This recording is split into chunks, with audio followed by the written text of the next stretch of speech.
DSLR, how would you focus? I mean, I know how my manuals have. They have a focus screen, which is a split image, and what you turn to focus until the two halves of the image line up, and then you're focused.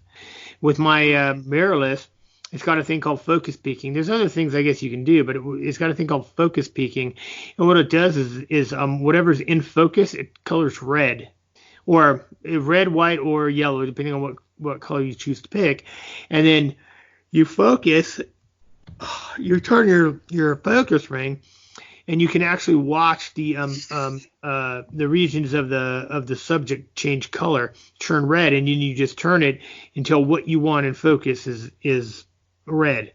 And then, like if you're doing portraiture, they always say, you want the eyes to be in focus. Yeah. So the focus peaking will tell you, because the eyes will turn red. But it will also tell you too, because if people are doing portraiture and they're using the wrong, well, I don't want to say wrong because there's no wrong, but if they're using an f-stop that is too wide, then their eyes will be in focus, but their ears will not. And sometimes I've actually seen it where one eye will be in focus, one eye's out of focus, their ears are not in focus, and their nose is not in focus. It's like there's one cross section that they nailed. Everything else is fucked up, and part of it is because they're using an f-stop that is too wide, and they have such a shallow depth of field that they can't even get an entire face in focus, and so it's ridiculous. But I did figure something out that was kind of interesting about portraiture. If you're doing it with a backdrop, and you're talking, everybody's talking about trying to get a blurred background. Yeah. Well, the thing is you can actually use a very high not a very high f-stop, a very high f-stop number, which we know corresponds to a very small aperture, because there's nothing back there. So as long as you have I've actually seen backdrops that are actually bokeh backdrops, which I'm like, God damn. So yeah.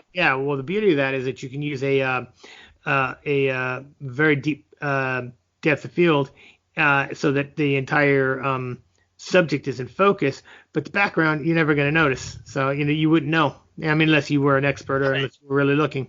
Yeah, but that makes sense. That's what I should have done.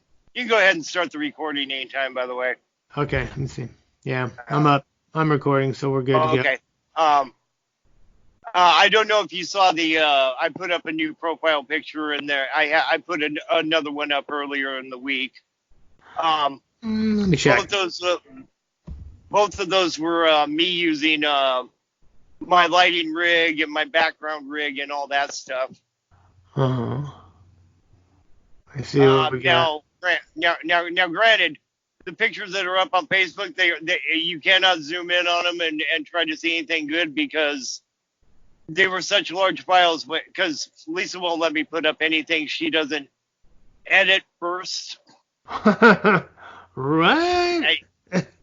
Dude, first of all, she will not allow any picture she does not believe is good looking of her to go out. She's such a control freak about what pictures of her get out in public. So there's no point in fighting of that. To me, it's so stupid that I just don't care.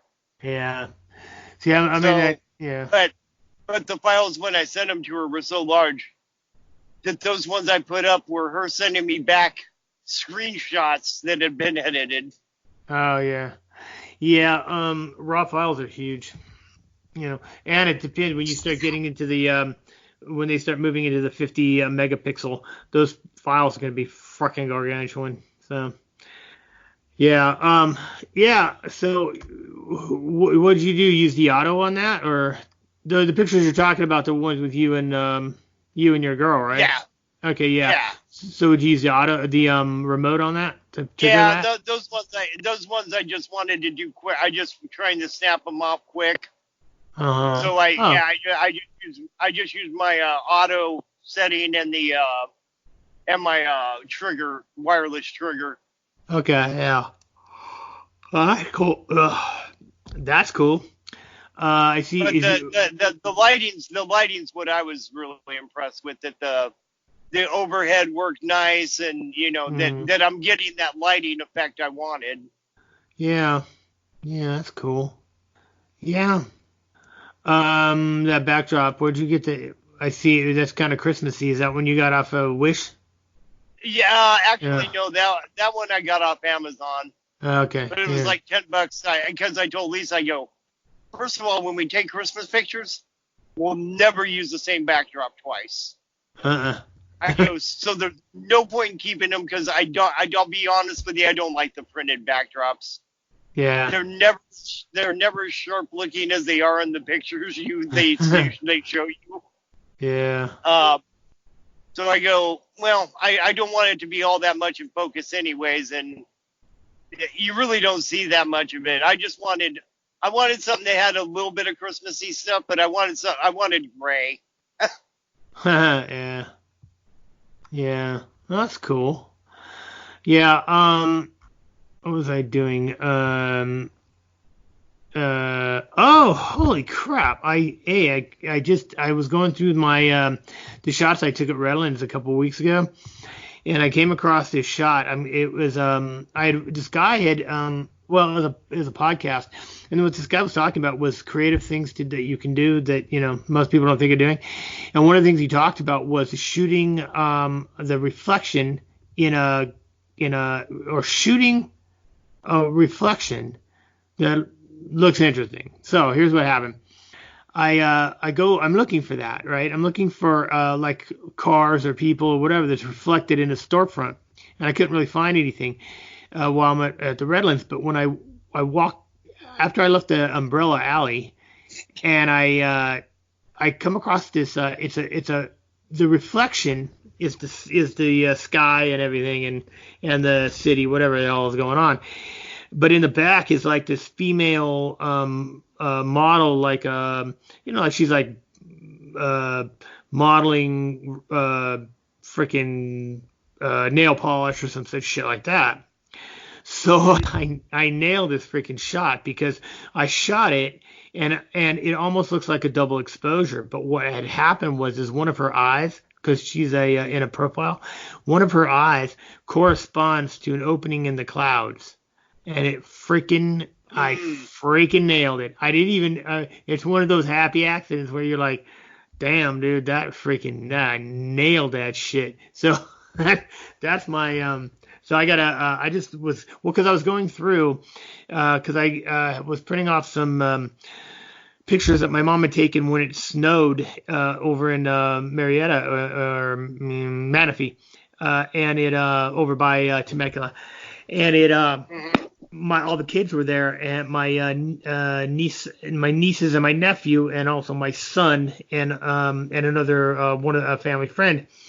So they're all young and it's snowing and it's freaking weird. So as I'm getting that all together and printing it off, when I opened up Lightroom, my Lightroom will open to the previous job that I was doing. So. Mm-hmm. I had just imported that stuff, and I had processed and resized those 3 pictures that I posted, and that was it. But I was going through the rest of them and adding keywords, and I came across a couple that are really nice, and I came across that one, and I thought to myself, damn, that's a cool technique. I never thought of that before. So originally what it was finding an interesting pattern or image that was reflected generally in glass, like a storefront. Right. And although I was kind of doing that, the reason I really shot it was because the glass, it was mildly reflecting the environment outside, but it was mildly reflecting the sky and the park outside. But there was the poster of the lady behind it, and I go, hey, that's pretty cool. I'm gonna shoot that. It kind of looks like a double exposure. So I was pretty surprised. But now I'm gonna go looking around for that shit because that was cool. Yeah, I gotta go. I had to go on another trip. If you stick it out long enough, your your ruts you'll get out of your rut eventually. So when I was out at the at Redlands, I'm not saying I'm out of my rut, but I moved along pretty good. So I'm pretty happy with what's going on. Well, Go ahead. I finally started the series of photos I wanted to take, but what I Yeah, found out is I need a really good lens.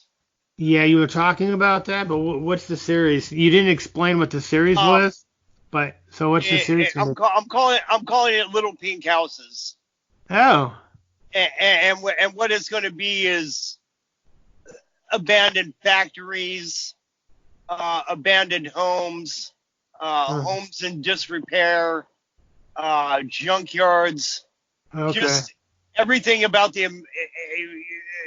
everything that what I think just reflects the fact that the American dream's just been stolen from the people it was supposed to be for. Okay, yeah. There was Yeah. I saw some. I found a place in New Mexico. I took a shot today, Uh-huh. a couple shots of a place today. But the problem is most of these places are fenced off, and I'm taking them from the highway.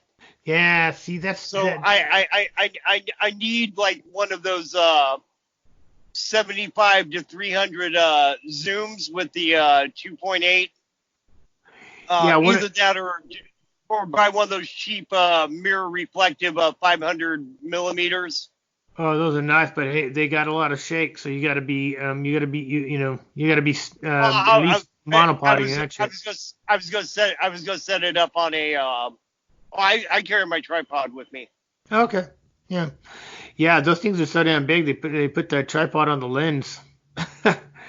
Yeah, things are freaking big. Well, You, if I get the 75 to 300 that's worth buying the yeah. 2.8. Yeah. It's a mounted. It's got the collar to mount it to the tripod Okay. Yeah. because the Yeah. lens is so heavy it'll tip over. Yeah. Yeah. Yeah, my adapter for my Sony has the mount on the adapter because it pushes the lens out a few inches, but depending on what you're doing, it could be far enough uh, tip the tripod over. One of the things that you said about those places is about the fence. It just fenced off. I noticed that too. Yeah. I took a couple pictures of a mill, an old abandoned mill. It's all graffitied up and I mean, there's no glass and there's no nothing in it really, but it's like 5 stories tall and it's right in the middle of a freaking suburb. I don't know. I guess at the time, I guess it was there, and they abandoned it and then they built a suburb and nobody ever got around to demolishing this tower. Uh, so I happened upon it accidentally, and I think actually if it is the place I think it is, it's supposed to be the one of the most haunted places in Marietta. I don't know. I didn't see anybody, but whatever. Thing is it's chain link fenced off, and that really ruins the. I don't like to. Now, if you're shooting something large, like you're Yeah. shooting a Now, factory. when I say these places are fenced off, most of them are like ranch fencing. Okay. Like Okay. every 10 feet there's a wood post or a metal post, and then three layers of barbed wire. Okay. All right. Yeah, Yeah. Yeah. it's not like actual fence or. But I'm just saying I can't get close enough to use a 10 to 20 eloquently enough. Yeah. What happened? You know, when you're using something like that, you want to get really in close. Well, if yeah, well, yeah, you have to. Otherwise, it's kind of in the distance. I mean, that's fine, but one of the things I noticed about a lot of those really cool abandoned houses or buildings is that they're chain link fenced off. And the problem is that if it doesn't fit the vibe, you don't want to get the chain link. But sometimes you kind of Yeah. you can't do it. Like luckily, when I got to that tower, I just focused in an upward angle because it's tall. It's like 5 stories tall. So I shot it Right. in an upward angle and I skipped out on the fence and it looked really great.